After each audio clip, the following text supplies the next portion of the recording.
네, 청일전쟁 얘기 오늘 3부입니다. 3과 제3과 오늘 마지막입니다. 어서 오십시오. 네. 3과는 뭡니까? 저는 청일전쟁을 자료를 들여다보면서 가장 궁금했던 내용이 그 당시에 청나라, 그러니까 중국이 일본에 비해서 인구도 압도적으로 많고 예.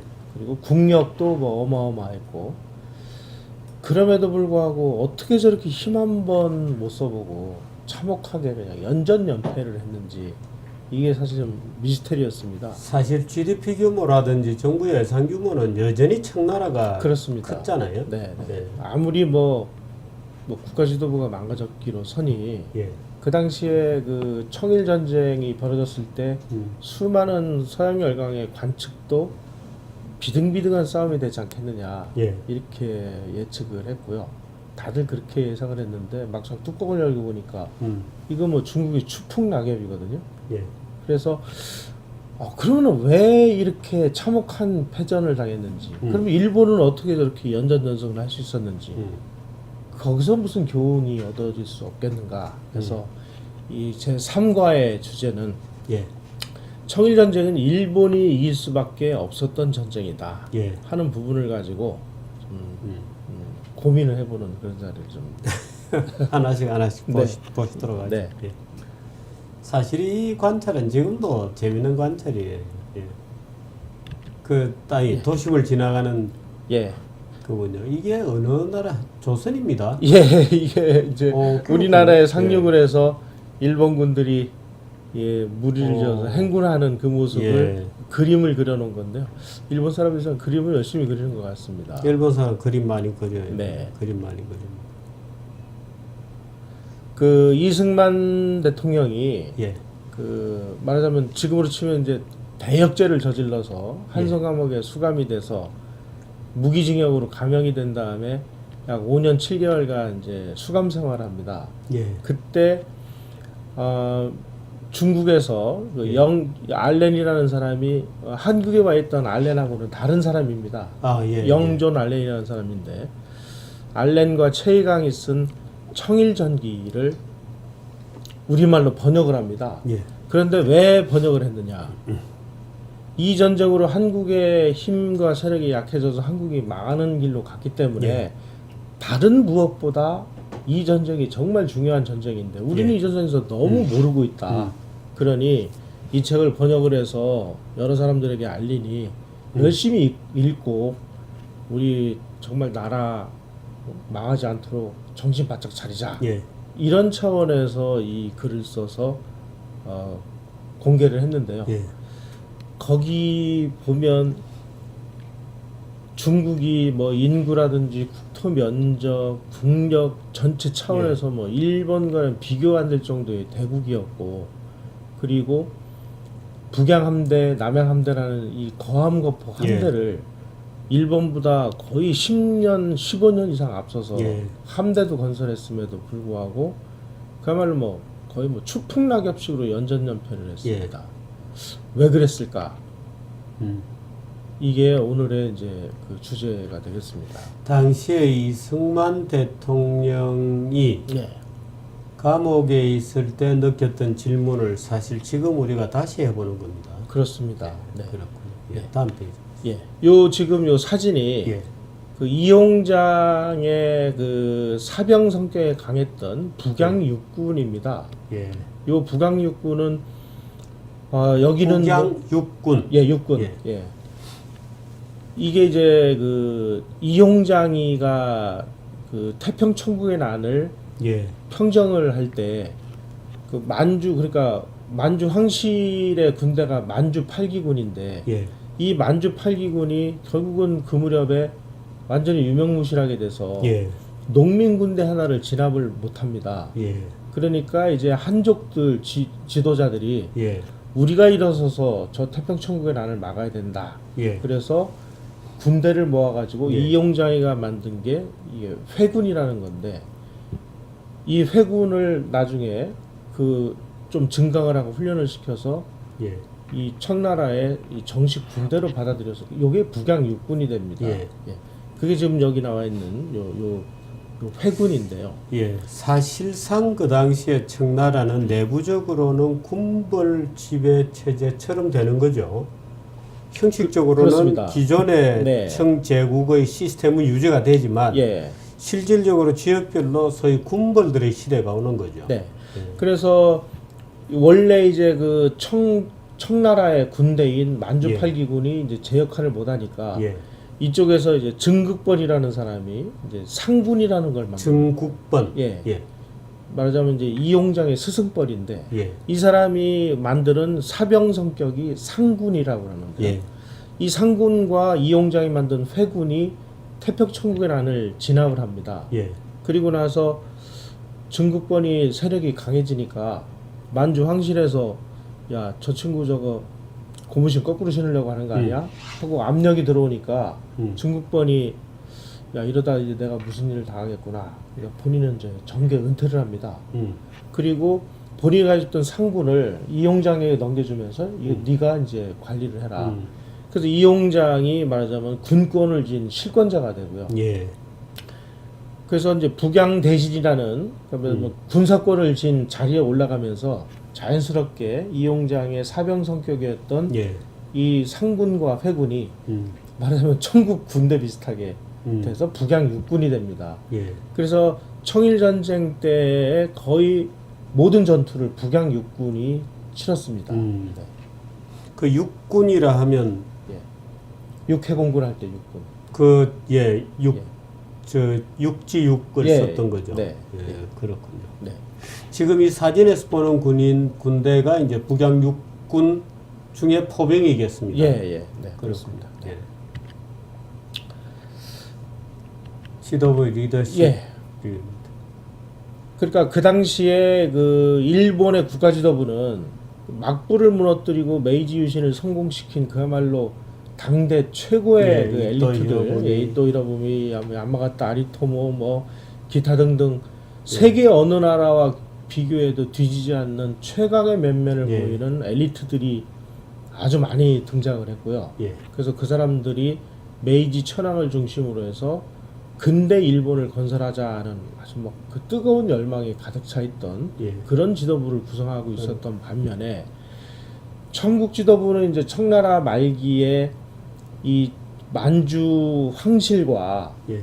아까 말씀드린 뭐 이용장, 증국본 같은 이 한족 지도자들 사이에 눈에 보이지 않는 민족 갈등이 내재하고 있었습니다.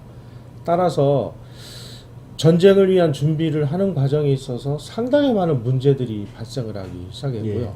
또 황실의 리더십도 예. 그야말로 적통이 황제가 돼야 될 사람들이 황제가 되질 않고 예. 그 서태후라는 이 한풍제 후궁이 자기가 마음에 드는 사람들을 막 마구잡이로 그 이 황제에 황제로 올려서 올리고, 예. 황제들의 리더십이 엉망진창이 되는 예. 이런 상황을 맞게 됩니다. 예, 참. 이 지금 오른쪽에 우리가 예. 보는 이 일단의 소위 네. 메이지 유신이 길러낸 지도 그룹. 예, 물론 이 지도 그룹이 이제 나중에 군사화하고 문민화가 탈색이 되고 군사화가 되면서 이제 2차 대전으로 치닫게 되는데요. 예. 그렇게 되면 이제 나중에 대본영의 빠가야로들이 됩니다만은 예. 어떻든 이 당시만 하더라도 정말 능력 있는 또 근대화 이념에 가득 차 있는 그런 자들이 일본의 지도부를 구성했죠. 네. 그런데 일본이 그 제국 헌법을 만드는 과정에서 예.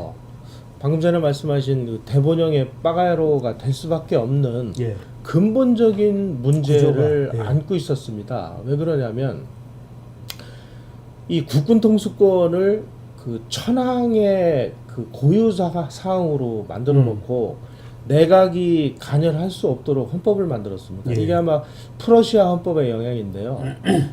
그럼으로 인해서 예를 들면 그 내각을 다스리고 있는 수상이 뭐 군권을 지휘할 수 있는 어떠한 그 권한이 없습니다.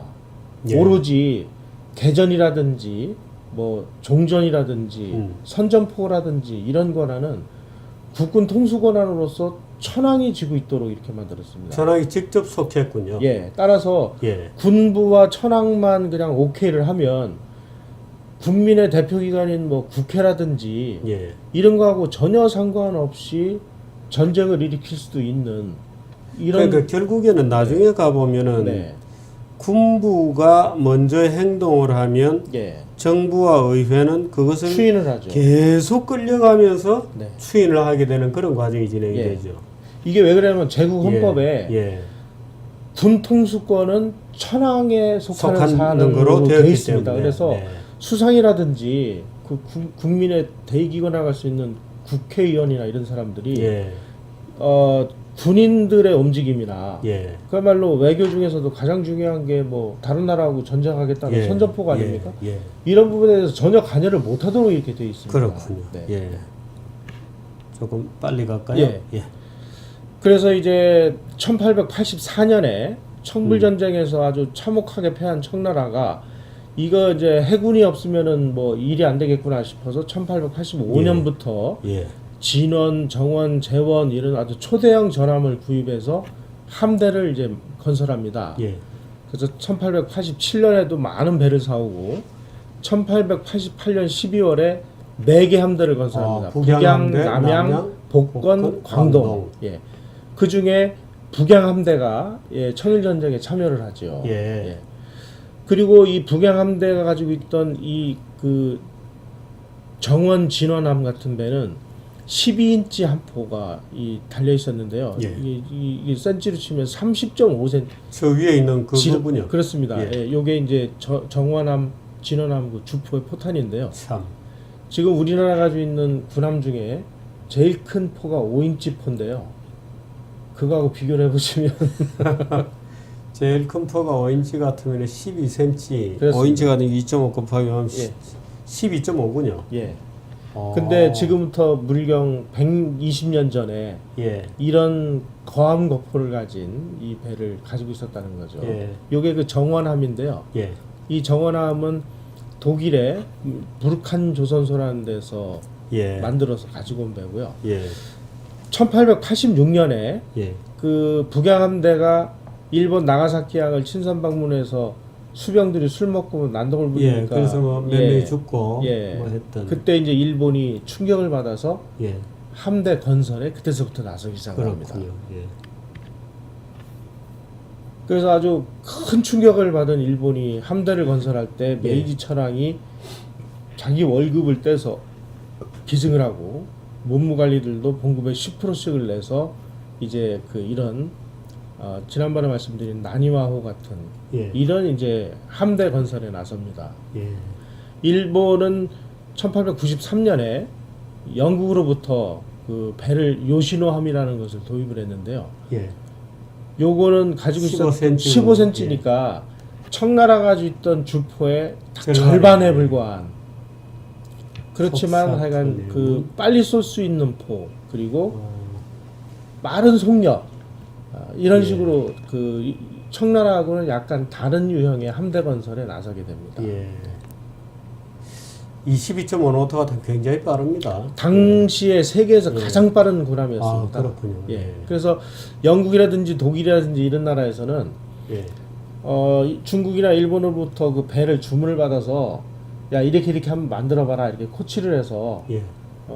남의 나라 돈으로 배를 한번 만들어보고 그 배가 실전에 투입돼서 어떤 어떻게 성능을 되는지 발휘하는지를 다 이제 관찰한 다음에 와서 이제 관전함을 자기네들은 타고 와서 보고. 그거보다 훨씬 더 좋은 배를 만들어서 가지는 이런 일들이 벌어집니다. 그냥 뭐 실력이 있으면 그렇게 되는 겁니다. 네, 그렇습니다. 그다음 예. 반면에 이제 이 일본이 이렇게 뒤늦게 예. 함대 건설에 그야말로 총력을 기울이고 있을 때 청나라는 이 만주족 황실에서 이 한족들이 이거 고무신 거꾸로 쓸까봐 예. 이 함대 건설을 해놓고 그 탄약 살돈을 다 뺏어가지고 이화원을 이렇게 멋지게 집니다. 그러니까 함대 포탄은 몇 발밖에 없었다는 거죠. 예, 개전 당시에 주포탄이 3발밖에 없어서 예. 뭐 굉장히 애를 먹었다, 뭐 이런 얘기를 하고 예. 북양함대는 어쨌든 건설 후 10년 동안 신규 토자가 전무해서 그렇군요. 예, 그러니까 이제 그 해군력이 역전되기 시작하는 순간에 청일 전쟁이 벌어지는 거예요. 예. 참 참 흥미진진한 아시아 역사입니다. 네. 예. 그 대신 청나라는 이황원 하나 건져서 열심히 지금 관광객 많이 관광으로 가죠. 돈을 벌고는 있으니까 역사적으로 보면 재밌죠. 저기 뒤에 산이 저 토수를 파내서 네, 그렇습니다. 네. 만들었다는 산이죠. 예. 참 저. 그 다음에 이제 이 뭐 해군도 그렇고 육군의 경우는 좀 어땠느냐. 이용장이 보유하고 있던 이 북양 육군은 예. 태평천국의 난을 진압한 그 회군 상군을 이어받아서 그 군대를 양성을 예. 했는데요. 이 군대는 태평천국의 난이라는 이 반란을 진압하는 데는 그래도 뭐 좀 예. 효력이 있었는데 근대적인 전규전에 대한 그 경험이라든지 훈련이 전무했습니다. 예. 따라서 이용장이 보낸 그 북양 육군의 경우는 정식 훈련을 받지 않은 시중무례배가 뭐 거의 대부분이었다고 그래요. 예. 그래서 평양 전투에 그 참전했던 위역이라는 그 말하자면 지휘관이 있는데요. 예. 이 위역이는 고리대금업이 주업이고 군 지휘관은 부업이라서 군비로 보낸 은화 8만 냥을 빼돌리다 들켜가지고 평양 왔던 자기 군인들이 막 폭동을 일으키는 예. 이런 일들이 벌어지고 무기도 이 사진에서 보시듯이 뭐 총 가진 사람, 활을 가지고 있는 친구, 칼을 든 사람, 뭐 여기 활 들고 있는 사람이 있고 여기 방패 예. 들고 있는 사람이 있듯이 이런 식의 그야말로 뭐 통일되지 않은 무기로 예. 무장을 했고요. 오른쪽에 있는 친구는 무슨 완전히 저 방패를 들고 예, 있고 중세 때 예. 복장 같군요. 예, 뭐 이런 식으로 그리고 막 급히 이제 그 서양에서 총을 수입을 해왔는데 예. 총하고 예. 총탄이 또 구경이 맞지를 않아가지고 뭐 쓰지를 못하는 이런 정말 웃기지도 예. 않는 일들이 이승만 대통령이 번역을 한 청일전기 보면 정말 실감나게 편의되어 예. 있습니다. 이러니 뭐 전쟁을 해봐야 결과는 뭐 뻔했죠. 그래도 뭐 청나라 군대는 이 정도나마 됐습니다만은 예. 그 당시 조선 군대는 뭐 됐으니까. 네. 예. 다음. 그러면은 육군은 이제 일본은 어땠느냐? 예. 일본은 초기에는 이제 프랑스 육군 제도를 도입해서 프러시아. 예, 그 군사력을 건설하려고 하다 보니까 프러시아가 프랑스를 한 방에 깨버리니까 예, 예, 야 이거 프러시아 제도를 도입하자. 그래서 예. 프러시아 제도를 도입해서 예. 그 병사들을 징집해서 예. 국민군대를 건설했고요. 예. 그래서 20세가 되면 징집을 해서 현역으로 3년을 근무를 하고 예. 해군은 4년을 복무를 합니다. 그 다음에 예비군은 4년을 하고 예. 그리고 그걸 끝나면 국방의용군으로 5년을 복무하도록 법제화를 만들어 놨습니다. 예. 그리고 뭐 그 지난 시간에도 그 가와카미 소로쿠 장군이 예. 육군 참모본부에서 가장 뛰어난 사람들을 첩자로 보내서 뭐 예, 예, 그 그랬습니다. 얘기를 말씀드렸는데 예, 예, 예. 15년 전부터 예. 그러니까 1894년에 전쟁이 일어나기 15년 전부터 청나라의 거의 모든 사정을 탐지해서 예. 신문에도 보도하고 그리고 지도도 작성해서 지휘관들을 예. 제공을 하고 거의 뭐 모든 준비를 완벽하게 한 데다가 예. 요게 그 무라다 소총이라는 건데요. 요거는 그 일본 육군 소장 무라타라는 사람이 예. 유럽에 가서 그 병기 배워서. 제작을 배워 가지고 와서 일본이 독자적으로 만드는 무라다 소총이라는 건데요. 예. 그 당시에 소총 그 군용 소총으로서는 가장 성능이 뛰어난 소총이었다고 합니다. 예. 이런 표준화된 무기로 무장을 하고 전쟁에 나선 이 군대와 총과 칼 훈련도 안 된 이런 군대가 맞부딪혀서 예. 전쟁을 벌였으니 전쟁은 뭐 일본이 이길 수밖에 예. 없는 그런 전쟁이 됐다고 봅니다. 예. 비교가 되는군요. 앞에 예. 있는 병사들하고. 네, 그렇습니다. 비교가 네. 되는. 예. 그리고 또 그 당시에 그 거의 비슷한 시기에 중국도 근대화를 하겠다라고 그래서 예. 많은 노력들을 하지 않은 건 아닙니다. 예. 그런데 그 노력들을 얼마나 꾸준히 하고 얼마나 성과 있게 했느냐 하는 차원에서 중국과 일본이 큰 차이를 보이고 있습니다. 예. 특히 그 서양의 그 외국 그 문물을 받아들이기 위해서 예. 뭐 동문관이라든지 광방원관 이런 것들을 설치를 해서 예를 들면 뭐 외국어를 할 수 있는 사람을 길러내고 하는 그런 예. 제도를 도입을 했고, 그다음에 한풍제의 동생인 공친왕 같은 사람은 근대화를 위해서 상당한 노력을 했습니다. 그래서 서양 전문가를 초빙해서 무기도 만들고 군대도 훈련시키고 뭐 이러는데, 거기 대신들이 이 청나라는 대국인데 이 서양 오랑캐들한테 뭘 배울 게 있느냐 하고 그냥 뭐 투서지를 하고 그래가지고 결국은 문을 많이 닫습니다. 그래서 이런 교육이 중간에 폐지가 돼버리고 그래서 인재 양성도 제대로 못한 반면에 일본 같은 경우는 1870년부터 천황이 직접 장학금을 줘서 그 수십 명의 유학생을 선발을 해서 서양의 아주 유명한 사람들에게 교육을 시켰고, 그리고 해외역을 마치고 들어오면 관직에 임명해서 그 사람들이 서양에서 배워본 모든 재능을 국가를 위해서 쓰도록 만들어서 그 당시에 이미 서양 학문에 능통한 자가 100만 명에 이르렀다라고 기록이 되어 있습니다. 그런 면에서 서양 문물을 받아들여서 인재를 양성하는 이 경쟁에서도 이미 청나라는 일본에 뒤져도 한참 뒤진 상황에서 청일전쟁을 맞게 됩니다. 서양 학문의 능통까지는 아니더라도 서양의 어떤 나라가 어디에 붙어 있는 것 정도를 아는 당시에 조선 사람이 몇 명이나 되었을까요? 아, 그때 글쎄요, 그렇게 말씀하시면 참 참혹한 생각이 드는데, 그때 그 조선에서 이또 이로부미만 하더라도 참 서양에 가서 법을 배우고 일본 헌법에 기초를 놓고 서양의 그 유학을 쭉 한 그 과정을 보면 지금도 하기 어려운 과정이거든요. 그렇습니다. 그런 사람이 한둘이가 아니었으니까 참 그 당시 그 조선의 지식인들의 지식 수준하고 비교하면 정말 뭐 압도적인 차이가 나는 것이죠.